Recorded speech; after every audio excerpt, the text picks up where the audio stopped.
Hello and welcome to Comics in Quarantine Solving Problems. I'm Stephen Allen. And I'm Erich McElroy. And welcome to episode 22 of our show. Can you believe that? This is madness. We are two comics who are in quarantine, and we are solving problems. We kind of packed a lot into the title because we wanted to explain exactly what the show is. And after today's news, we're still in quarantine, so we're here for a while.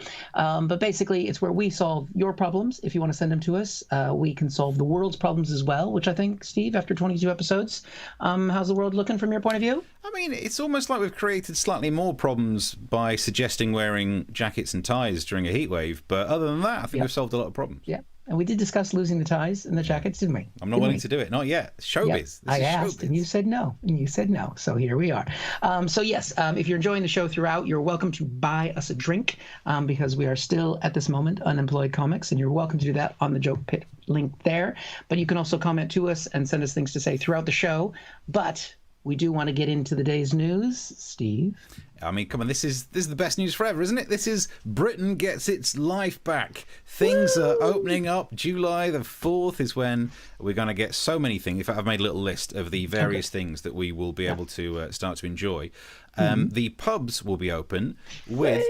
I mean, because you're more of a drinker than I am, so I've actually not missed the pubs at all, if I'm brutally honest about it. Would you be willing to...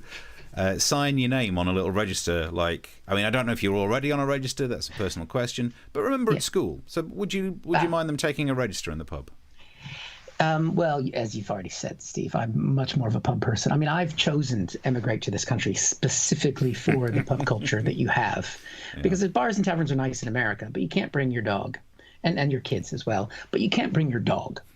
And so that's what really concerns you. That's what matters as well. Do you know what? I'm almost preferring the idea of a pub where you have to say your name before you go in. I mean, because where I live, there's a Wetherspoons. I know there's one everywhere. But sometimes if I'm going to get a train on like a Tuesday morning, 9 o'clock, there's a bunch of people who are already a few pints in, and you think it would be good that their name can be written down somewhere because they are not going to remember it later that day. So it's nice that they can check on the way out where they live again. Would be pretty good. And I also think what they need to do is institute the one-way system. Because in the local shop where I go to all the time, they put a one-way system on the floor. I'm a logical chap, Eric. You know my brain. It lacks the logic. And yet, if I'm stood near the biscuits, there is absolutely no way to get to the bin liners. It is a puzzle that you can't do. And what I like about the one-way system is in a pub, I think it might help the situation and mean that you no longer get the other thing that we do in Britain, pub fights. It'd end up going a bit more like this. Watch it. Oi, you nearly spilt my pint. You and me, outside now. Now which way's outside? It's this way. Oh, bloody. I took a wrong turn at the toilets. Right, I'll see you outside. This way. Oh, for fuck. Forget it. Saving lives. Acting. Nice. Acting. Look at that.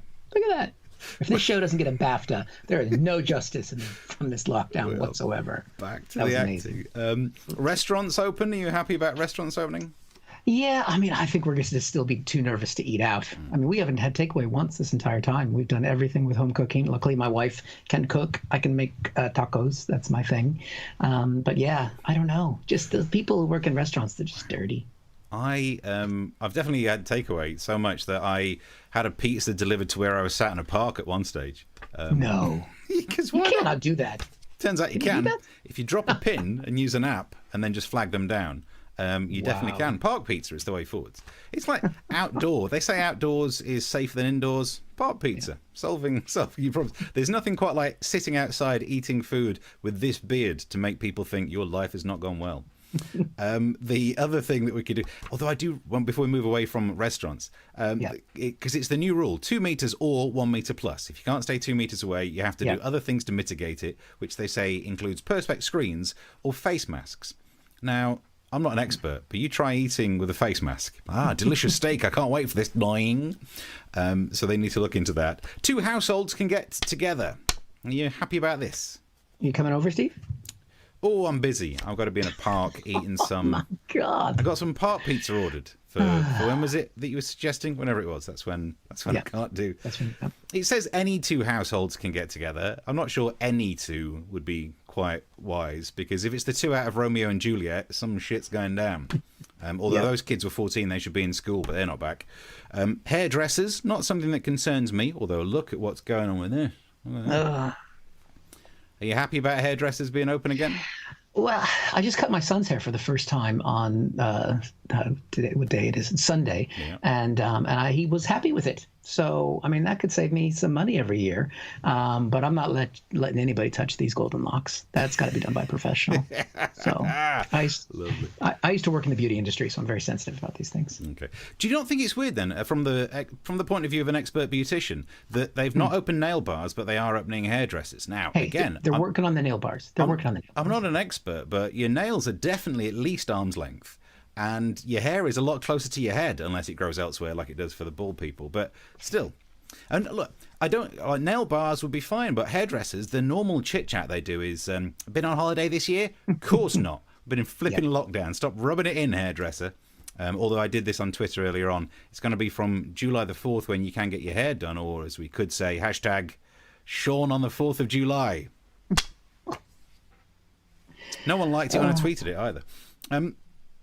You suggested earlier on, it's odd that bingo halls have opened up, but stand-up comedy is not coming back. That's right. And I've been off and I've thought about this for a while. I think I know why. It's because Boris Johnson doesn't want the satirists. Because we're going to be stood on stage saying what they've done wrong, how they should have ordered more PPE, all of that lark. The bingo people don't really do much in terms of satire, but maybe we get round it by having satirical bingo callers. Okay. For this little thing, I don't actually have any bingo balls, but I do have an easy peel orange, which I'll be using to pretend it's a bingo ball. Nice. So it'd be a case of eyes down, first number of sides that Boris Johnson took in the Brexit debate, 2. Next number, a number of government U-turns since the Dominic Cummings debacle. Top of the shop, 80. Next number, highest number that Priti Patel can read out loud in public, 12. And number of children that Boris Johnson has. Got 2 oranges. Props. Acting. Yeah. That's good, because with Steve and I didn't know what you were going to do with that, Steve. And I have to say, the whole time I was like, number of children Boris has. Number of children Boris has. Number of children Boris. We've known each other too long. 2 oranges, exactly, for that. Which was harder to get those oranges than you imagine with the one-way system they got on the co-op. Oh, yeah. And then finally, museums. This was on the front page of some newspapers. Like, pubs are opening. Oh, great. Nice. Cinemas. Yeah. Museums. Well, thank fuck for that. As if anyone has given a crap. I mean, I'd love to know who's been like sweaty going, when can I get back to the museum? What I don't know if people have done like I've done and converted one of the hallways in my little area here. I've turned it into my own little museum, so I could museum at home. Take a look. Can I help you with anything, sir? No, it's fine. I'm just admiring this work. The use of negative space. I realise the artist has worked in the medium of paint before, but it's astounding.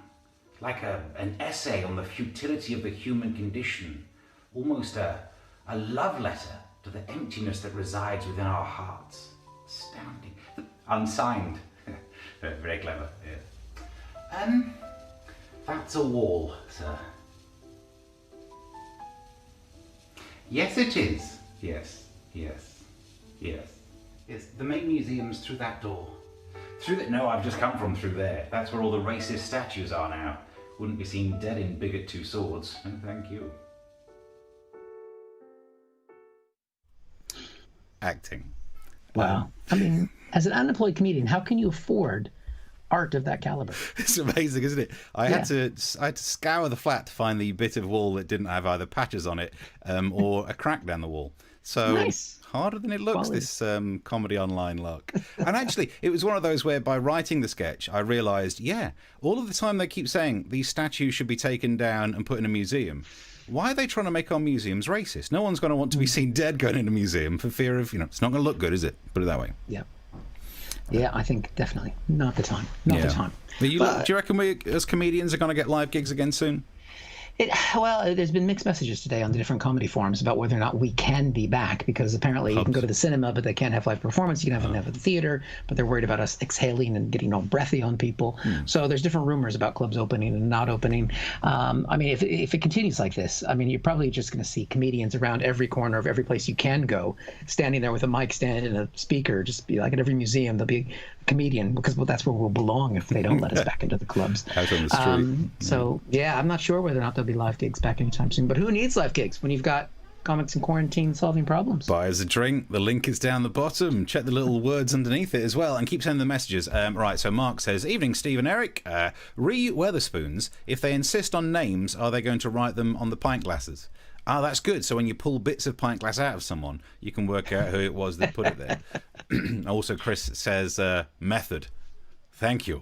The acting. The acting.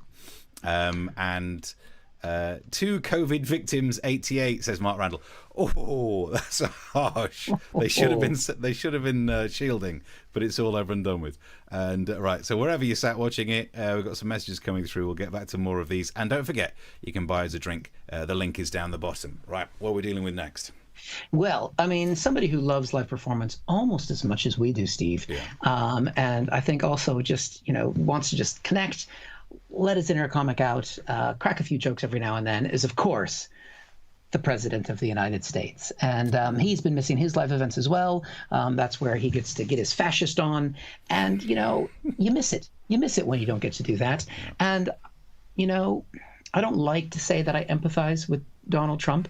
I mean, the only thing I think we have in common is our feelings towards Ivanka, normally. But the buzz of a big rally, that's going to be exciting, isn't it? And I think he was planning to have his big comeback this weekend in Tulsa, in Oklahoma, with the mega fans, and it was billed to have over 1 million people apply. They're going to have 19,000 people, a spillover venue next door, and we've got a little taste of it, a little taste of the energy right here. Every single day, right? Because we've seen what this president has been able to do in 3.5 years in office, right? Ouch. 3.5 years in office, and he can't even fill an arena. Steve, that feels like the show that we used to do Tuesdays at South Bank. For so years. True. All that space. For years we did that show. Oh, God, we would have dreamed. We would have dreamed of that. Now, at this rally, Trump was on form, he really stuck into the big issues that are facing America. He talked about COVID-19. He talked about racial injustice in the United States. And he also showed people that we're no longer messing around with America's #1 enemy, water. Watch this.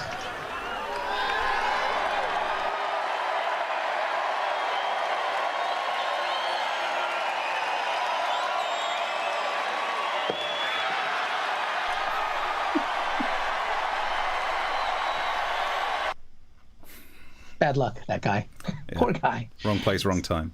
Yeah, I mean, what a show of strength from the President of the United States. It reminds me of Teddy Roosevelt when the Rough Riders riding up the charge in Kelly Hill. It reminds me of JFK sleeping with Marilyn Monroe. And then Donald Trump smashing a glass of water, which, to be fair, I don't know how many people here in the UK realize this, but Republicans generally struggle with things like having a glass of water or even having something to eat. I don't know if you remember this. My mother always said, when you're eating pretzels, chew before you swallow.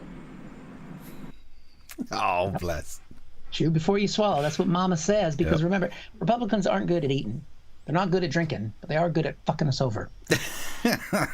Now, I tweeted that little clip when I made it about George W. Bush doing the thing, remembering that he used to struggle with pretzels. Yeah. And I just said, I miss this guy. Now, I meant that ironically. Let me just tell you, irony doesn't carry well in Twitter. Yeah. People were not pleased with that. But I mean, it is kind of sad at the end of it all. At the end of that, because basically, not as many people there as Trump had hoped. Yeah. And you could see it when he arrived back at the White House alone after the rally. I mean, we've never seen Donald Trump like this, Steve. He's got his tie undone. It's almost like he's been doing the show in the room I'm in right now. He's crumpled up MAGA hats. It's just... He's going to start singing One for the Road, isn't he? He's got that kind of Frank yeah. Sinatra vibe. The end is near, and so we've reached the final curtain. He's walking the way I walk when I come out of a pub, when I used to come out of those, trying to look like I'm fine. I'm fine. I mean, he doesn't drink, but he does. He looked broken. But what was even better about that moment was because he had his collar unbuttoned, and we don't normally see that, we were able to get this close-up of the inside of his shirt. Wow. Look at that! Has he wiped his bottom on it? That is unbelievable. Do you know this? Many people mock Donald Trump, and I'm always here to defend him. But the stroke of genius that is there, that for the rest of us, if we come home with makeup on our collar, we are going to get in a lot of trouble. Whereas if you can cover your own collar in your own foundation, you're never going to get caught. That's how he does it. He knows what he's doing. I mean, if you scrub him enough, if you wash him down enough, is it Vladimir Putin under there? Could be. Wow. That'll be. You never see them in the same room apart from when they're together. Oh yeah, which is frequently. But yeah, it was a rough week. And we've all had rough weekend gigs, haven't we? We used to back in the day. So, but yeah, Trump is back. He's back. One of the things that he said that really wound me up, because again, I'm quite a logical brain and I can't help but be annoyed by it, is what he was saying about reducing the number of testing, because the testing is the problem. Let's have a look at the clip. If you do testing to that extent, you're going to find more people, you're going to find more cases. So I said to my people, slow the testing down, please. So many things to unpack there. Why does he do a Jerry Lewis impression towards it? Slow the testing down, please. Why does he Jerry Lewis it at the end? No one's explained that to me. And look, I don't need to explain it to you, do I? It's simple that, yes, you won't get as many cases if you don't find them, but that doesn't mean you're curing it. Ugh. And that's why, to find out more about this, I'm joined on the line now by Donald Trump himself. Hello. Hello. Fake news. Oh, fake news. So you watched the MASH report. Thank you very much. What? Never mind. So, look, your idea is that if you don't test for coronavirus, you won't get cases of coronavirus, and that's good. I totally agree. It's a stroke of genius. All of these so-called doctors were trying to find a way of getting the number of cases down to zero. I solved it. I should be some kind of doctor. I mean, you grab women like a certain kind of doctor, but no, the point that I'm trying to make is it doesn't make any sense. That's like saying if we stop testing for cancer, there'll be no cancer-positive cases. Are you writing that down? It's a great idea, Steve. I'm going to do it. The Donald has just cured cancer. No, my point is the total opposite. That it's a stupid idea. It's like saying if you stop looking at crime figures, you can then report that there are no murders. Oh, you little... I'm tough on crime, tough on the causes of counting crime. It doesn't make any sense. How did you even come up with this stupid idea? In 2006, I slept with porn star Stormy Daniels, and I didn't use protection. So I needed to find a way to be sure that I wouldn't test positive for any STIs. You're a terrible man, Donald. Thanks for joining us. So gladly we got to the bottom of that one eventually. Whew. Good. Right. What a weekend. Before we carry on with the news, loads of messages coming through. I should have got some more of these.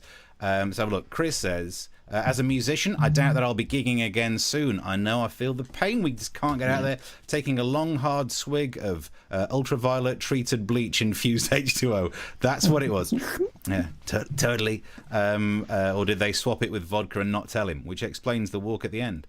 Sal says, so if you don't report murders, there will be less killers. Yeah, there'll be fewer people found guilty of killing, so you might be onto something. Send a letter to Donald Trump. He'll probably love some of that stuff. Crack down the wall, says Stephen Leatherdale on YouTube. Is it the Stevie version of Breaking Bad? It's getting that way.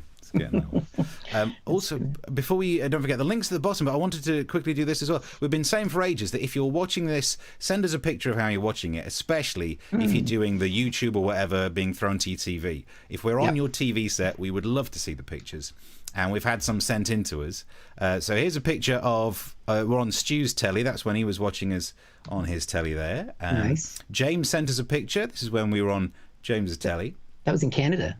Yeah, it's nice. And then Keith from Wales sent us a picture. He sent me an email saying, I caught the end of last week's show, and here's the picture. Rude. Rude. Nice. There's no need for that. There's no need for body shaming. I think that's what's happening there. I just like the fact that I'm thinner. So Yeah. Probably. that's usually not the case. Nicely done. So yeah, wherever you're watching this, you can keep the messages coming through. We'll delve into those some more. And don't forget, if you enjoy the show so much that you'd buy us a drink afterwards, here's how you can sling some money in the direction of two out-of-work chaps. Yep, and thank you. I can see on my little device here that a few drinks have come through, so thank you very much to anybody who has chucked us some. We'll be able to spend it in the pub again soon. Yeah, well, you Might can not be queue able to for it. perform in the pub, but we can go and spend our money there. But yes, so please do contribute. And also, we're trying to build up the YouTube subscription, so if you want to subscribe to the channel on YouTube as well, please do that, and all the social medias and everything else. Right. Shall we carry on? Yes. Back to Trump news, I think, yeah. Yeah, well, this was something that, I mean, there's so many weird things with this Trump presidency. But I mean, this weekend we saw an even weirder one because Trump Jr., Donald Jr., has started his own channel and his own podcast, which they videotape as well. Don't you hate people who watch, who set up their own stream and podcast stuff? I know. Losers. So he interviewed his dad. Now, you'd think this is a chance. It's son, it's dad. It's a chance to show some humanity. It's to show some compassion, to kind of set aside the way that they always come across, show a little bit of genuine connection. There's a chance for that. It didn't happen. It was an incredible exchange that started like this. So I have a couple questions that I think are on all of the minds of our viewers. So the first one, which is the big one also on my mind, is which is your favorite Trump child and why is it Ivanka? The wise guy over here. All the same, 100%. 100%? 100%. And I'll even say you only for purposes of this interview. But other than that, all the same. Okay, well, I'm going to remember that, okay? So that's... Oh, it's heartbreaking. Yeah. I'm gonna remember that you said that, Dad. I'm gonna record this bit where you said that it was me, and I'm just gonna play it over again in a loop because I just need your affection. Oh, it's so sad.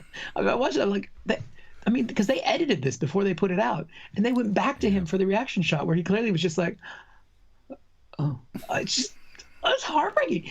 But he thought, you know what, Father, because it was a pre-Father's Day thing. I'm going to get a gift for you, Dad, because I really know what you mostly want. And so he made what every father wants, is an attack ad against your opponent. Because what says love more than propaganda? Now, he gave him the ad. I'm not going to show the ad because it's all lies. But this is Trump's reaction to the gift. That was a good present. Oh, Cold. Trump has more passion for drinking a glass of water than he does for that gift. He's like, I drank the water. I drank the water. My son, just stop trying so hard, Junior. I mean, but even more than that, you might not have caught this because I watched this clip a lot. Why don't you watch it again? Not yet. And there's going to be a moment where you see Trump, Donald Sr., look to the right, to his right, as if he's looking behind Junior to see, am I doing this right? Am I showing that I love him? Can we play it again? That was a good present. Oh, Right there. that's nice, isn't it? Oh, I was just like, that was a good present. I do it tonight. Is that enough? Have I shown him enough affection now? Can we move on, Ivanka? Now, it could almost make you have empathy for Don Jr. Yeah. Almost. And then you just have to look at this. Oh, yes. There he is. Yeah, where he's murdered an endangered sheep. I think in Mongolia. Fucking Mongolia. So, yeah. No more empathy. I mean, it's hard to, I have to admit, it would be hard to buy Donald Trump something, wouldn't it? How do you buy the man who's had an election bought for him? Well, I think he's looking for another one. Yeah, exactly. So if you want to buy him something, he could be interested in that. Right, so some of the messages coming through. The Bishop says, if we remember back to when I was doing my little bit of acting, and by the way, I did notice when you came back off that Donald Trump Jr. clip and you did the I Miss You, Dad, there's some pretty good acting as well. This whole show's getting into acting. Because I have a degree in theater, I prefer to do my acting live. Okay. So, I don't, you're more of a TV star. I'm more of a live artist. Yeah. Cuz. The Bishop says, you look camp as beep wearing that tablecloth as a scarf. The Bishop, it was a scarf. It's an actual tablecloth. What? It's my actual scarf. It's in the drawers back there. I only kept it for play acting. Do you use it when you're having your pizza in the park? Yeah, you never know because you don't want to get cold when you're having your pizza in the park. Chris says the sheep committed suicide. Yeah, that's true. Scandal. Yeah. Exactly. And let's have a look. So more of the messages coming through, and we can see people are getting involved in this buying as a drink down the bottom. Yes, you go to this jokepit.com/fan page. I've learned /CIQSP. It does have to be capitals for the thing. Just another message saying Mark Randall says there are good sheep on both sides. Good point. But we are not going to endorse that view, Mark. Right, so moving on. Wherever you're watching this, send us some messages. You can get us on Twitter as well. Right, big news as well. We've got to cover this story. I saw this in one of the websites. Man caught smuggling cocaine inside fake penis after landing at airport. And before we get rid of the still, the little next sentence gets worse as it goes along. So it's a Brit landed at Brussels airport, and it said after returning from a trip to Jamaica to visit his mother. Oh... Hey, Mum, you see my fake peen? Oh, there are some things that you don't want to, have stuffed by people you're related to. I obviously don't like what this guy did.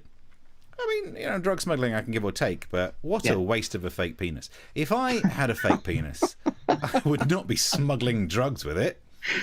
I would be walking around with the most impressive poolside profile shot I've ever had. Maybe that's how they caught him, though.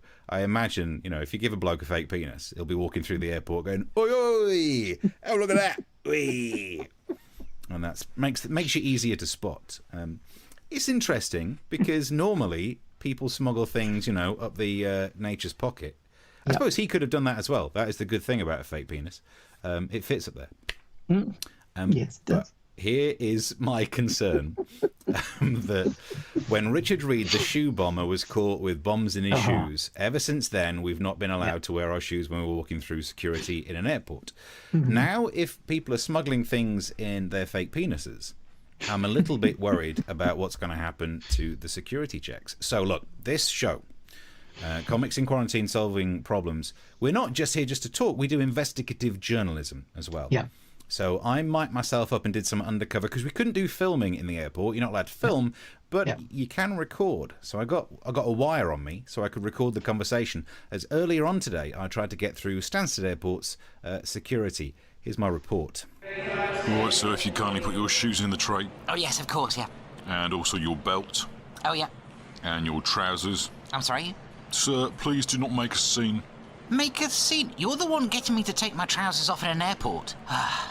And is that your penis, sir? What? Did you pack those pants yourself? What on earth do you mean? Take them off. No. Look, sir, if you want to get on this flight, take those off. Okay. There.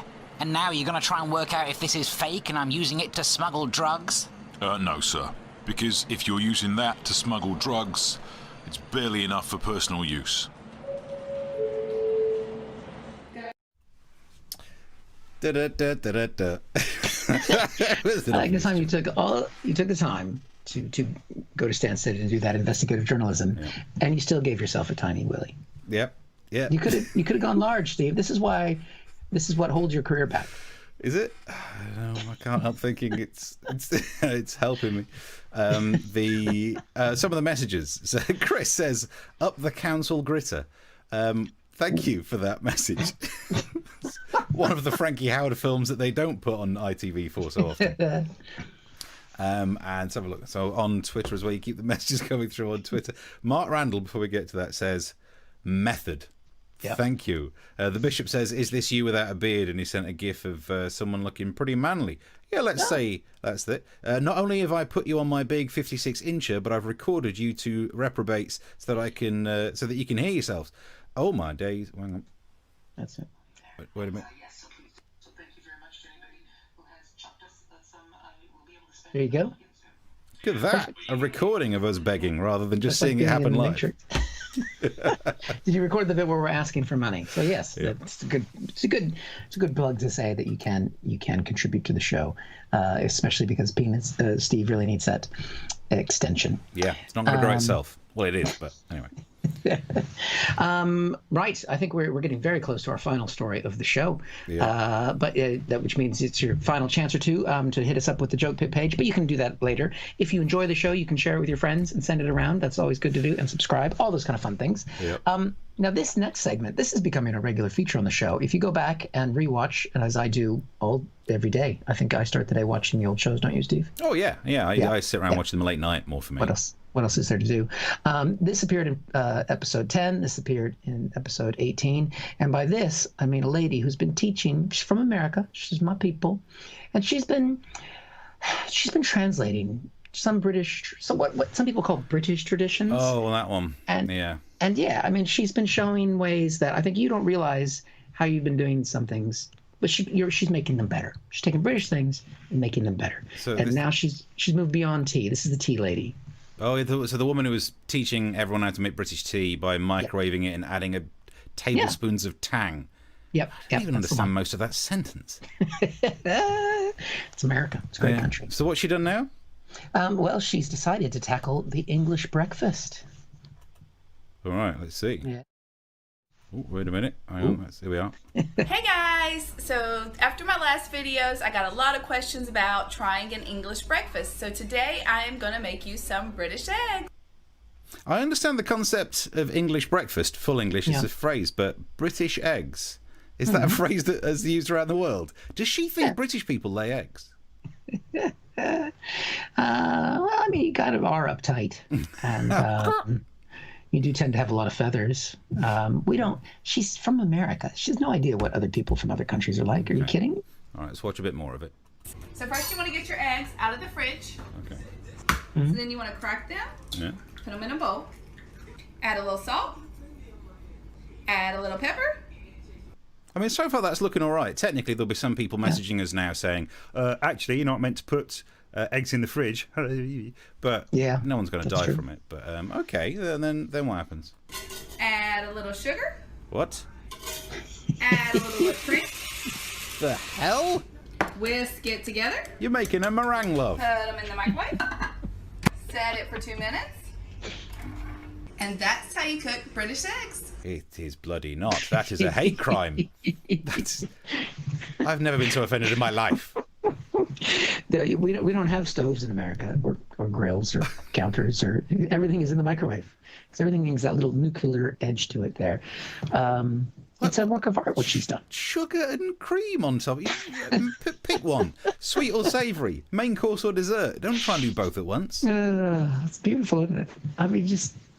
Is she doing it deliberately, either because she knows she's going to go viral when these things hit the web, or because she just hates Britain? I think she must like getting abuse. Yeah. I mean, the amount of visceral... I mean, I sent a tweet, an ironic tweet about George W. Bush, and I've had... I mean, a lot. I mean, from, And, she puts that out there. And she's... Now, I do know why they keep eggs in the fridge in America. Yeah, why is that? A little fun fact, I know you like your science, is because in America, we wash our eggs before they're delivered to shops and homes. So they scrub away the protective layer that's on the egg. And that's why you don't have to refrigerate your eggs here. Okay. I like the fact, but why are you washing? Do you also eat the shell? Is that what it is? That's why. Because salmonella could be on the egg. And so you can basically take an eggshell in America and you can just get in there. Well, it's good that you've got hobbies. Yeah. Oh, so you can do that magic trick where you put half an egg-shaped thing on your tongue. You don't have to wash it first. It comes ready from the store. Okay. Okay. Good to know. So Chris says, "'Tis blasphemy. It flipping it." Because I don't mind. Look, if you want to take some eggs and, as they say technically, fuck them up, then you can do that. But don't call them British eggs. That's the thing that makes it offensive. Just it's like taking a dump in a bowl. That's fine until you name it after another nation, in which case it's then offensive. We've got some more messages to do as well. Let's have a look. So we've got a picture from. It's going to be difficult to see. And also, I don't know if there's any other details on there that we should be seeing. But a picture from Sal, who's got a picture of us on his TV. We'll add that to the show for next time. And Stephen Leatherdale sent one, which is his TV behind his plant. Add to that, I've got a ginger beard. And he says, and where's his words? When at Mr. Stephen Allen morphed into David Bellamy. And there's a picture of me looking very much grappling grape nuts. There's the colours aren't quite right. We'll add that into the show. We'll add that into the show for Thursday. David Bellamy, look at that. Well, I think we're out of time. Yeah, we're nearly there. So yeah, I think we're back on Thursday, and it's going to be even hotter then. So we will be. I mean, I'm sweating. Are you sweating? Do you know I'm not doing too bad because I dress like an ice cream vendor for this show. So I'm warm because it's just the color. But we'll be back on Thursday at 9 o'clock British summer time here in the UK, or whatever time that is, wherever you are. You can catch us on the YouTube, on the Facebook, on the Twitter, all those things. You can watch the show back, subscribe to the YouTube channel, and how do I say this politely? Send us money. Yeah. If you saw this live and you're in a bar where this is how I like to phrase it, and afterwards you'd be like, "I'll get you a drink. That was all right." Then that money, slap it in this direction, and somehow we will try and eke a living out of it. Here we go. It's very simple. So yeah, that's otherwise because we still have until July 4th until any whatever level of bingo halls and museums open. So this is it. We're still your only option. Yeah, I got this. If anyone is looking for a bingo caller, I do have 2 oranges. There you go. Does that help? Should we start doing live bingo on YouTube? It's not a bad idea, actually. We might get more hits. Lovely stuff. Chris says, first our tea and now our eggs, enraged of Sheppy. We're just causing anger. This is going to be another one of those wars with America, and it's all about eggs. Great. The last one was about tea, so, I mean, they dumped it in the harbour and it all kicked off. Now look what they've done to our eggs. Yep, it's never going to end. Wait till she gets hold of a sausage and bangers and mash. The way you use that phrase sounds wrong. I didn't really plan it out. I was just thinking, yeah, it didn't. All right, so we've also got the bishop says that's so bad, and he screenshot a picture of my scarf.